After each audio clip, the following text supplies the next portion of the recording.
दोस्तों, महाभारत में आप सभी ने 100 कौरव और 5 पांडवों के बारे में तो जरूर सुना होगा, लेकिन बहुत ही कम लोगों को यह पता है कि कौरवों और पांडवों की एक बहन भी थी जिसका नाम दुस्साला था। फ्रेंड्स, यूं तो दुस्साला धृतराष्ट्र और गांधारी की पुत्री थी, लेकिन वह पांडवों को भी अपने सगे भाइयों जैसा ही प्यार और सम्मान देती थी। आइए आज के अपने इस वीडियो में हम आपको जानकारी देते हैं 100 कौरवों और 5 पांडवों की एकमात्र बहन दुस्साला के बारे में। फ्रेंड्स, दुस्साला की कहानी जानने के लिए सबसे पहले आपको यह जानना होगा कि उसका जन्म कैसे हुआ था, क्योंकि महाभारत की कथा में 100 कौरवों का जन्म गर्भ से न होकर एक विशेष तरीके से हुआ था। तो दुस्साला भी क्या इसी तरीके से जन्मी थी, यह सभी के मन में प्रश्न उठता है। फ्रेंड्स, दरअसल धृतराष्ट्र की पत्नी गांधारी को महर्षि वेद व्यास जी द्वारा 100 पुत्रों का वरदान प्राप्त था। गांधारी जब गर्भवती हुई तो 2 साल तक उनका गर्भ ठहरा रहा, लेकिन जब गर्भ बाहर आया तो वह एक लोहे का गोला था, जिसे देखकर वह डर गई और उन्हें लगा कि समाज क्या कहेगा। इसी लोक लज्जा के कारण उन्होंने इस गोले को फेंकने का सोचा। वह जब इसे फेंकने जा रही थी तभी वेद व्यास जी वहां आ गए और उन्होंने उस लोहे के गोले के 100 छोटे छोटे टुकड़े किए और इन सभी टुकड़ों को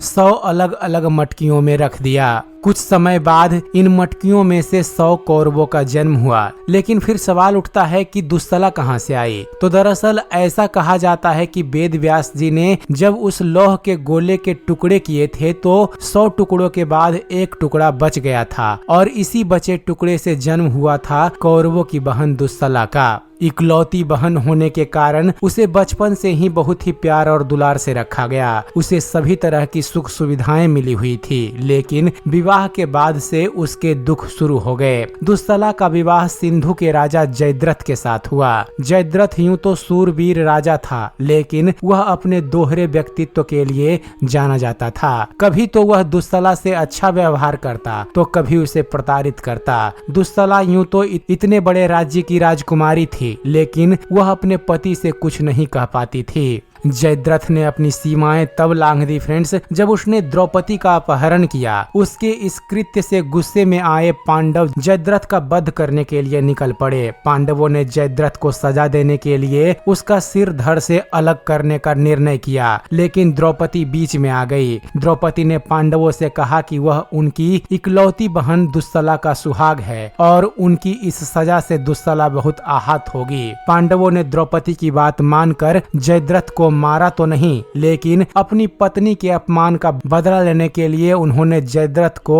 गंजा कर दिया। शर्मसार हुआ जयद्रथ प्रतिशोध की भावना से भरा था, लेकिन वहीं वह यह भी जानता था कि दुनिया उसे बुरी नजरों से देखे, इसलिए अपने पापों का प्रायश्चित करने के लिए जयद्रथ ने भगवान शिव की तपस्या की और उसके तप से प्रसन्न होकर भगवान शिव ने उसे कई प्रकार के वरदान दिए। जब इस बात का दुस्साला को पता चला तो वह अपने पति से प्रसन्न हुई और उसके द्वारा किए गए पुराने पापों के लिए उसे क्षमा किया। कुछ समय बाद ही दुर्योधन ने जयद्रथ को अपनी सेना के साथ कुरुक्षेत्र युद्ध में पांडवों के विरुद्ध लड़ने के लिए आमंत्रित किया। युद्ध के दौरान जयद्रथ ने धोखे से अर्जुन के पुत्र अभिमन्यु की हत्या की, जबकि अभिमन्यु उस समय निहत्था था। इसका प्रतिशोध लेने का प्रण लिए अर्जुन ने भगवान श्री कृष्ण की माया की मदद से एक ही बार में जयद्रथ का सिर धड़ से अलग कर दिया और अपनी बहन दुस्साला को विधवा कर दिया। कहते हैं कि महाभारत युद्ध की समाप्ति के कुछ वर्षों के पश्चात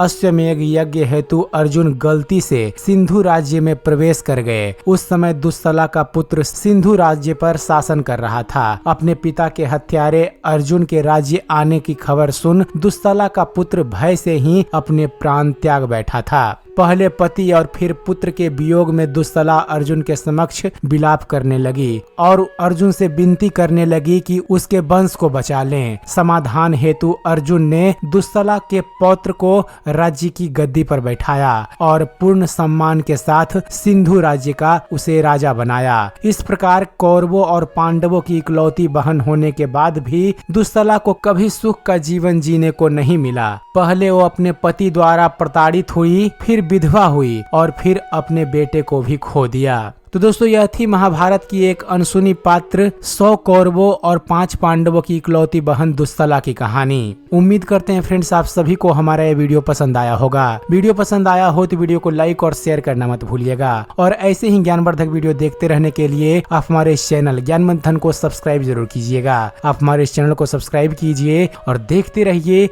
जानते रहिए। धन्यवाद। जय हिंद।